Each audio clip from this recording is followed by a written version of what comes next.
The legend goes like this. On a cold winter day, a falconer walked through the forest. But that morning he felt a great weight in his heart, and he could feel the soul on his lips cracked by the snow. He stopped for a moment, closed his eyes, and fell to his knees. There he had a terrible vision of darkness, war, and suffering. Tormented and furious, he looked to the sky, and with all his strength, he shouted, "Why so much suffering? Why?"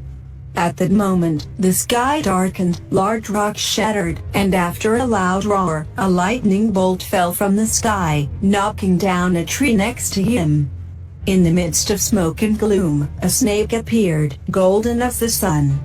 It stood in front of him, and staring into his eyes, it spoke, "Look inside this old burned tree trunk, and you will find the answer." Then it disappeared into the undergrowth.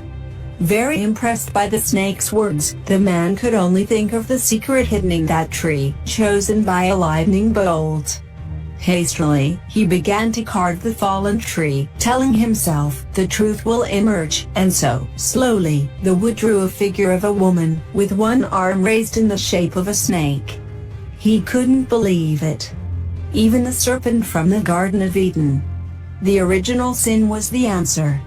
Woman and temptation, forever united in earthly beauty. The falconer admired the divine beauty of his sculpture every day, but what good would it do to him?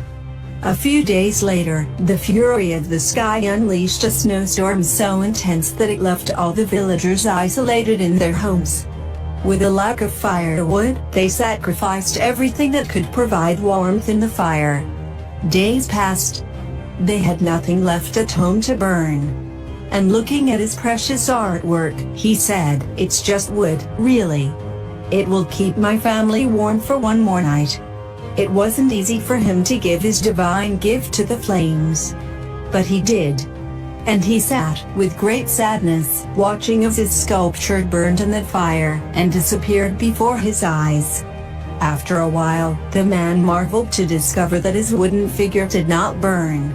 It slowly rotated among the flames, producing such strong and constant heat that it melted all the snow on the mountain.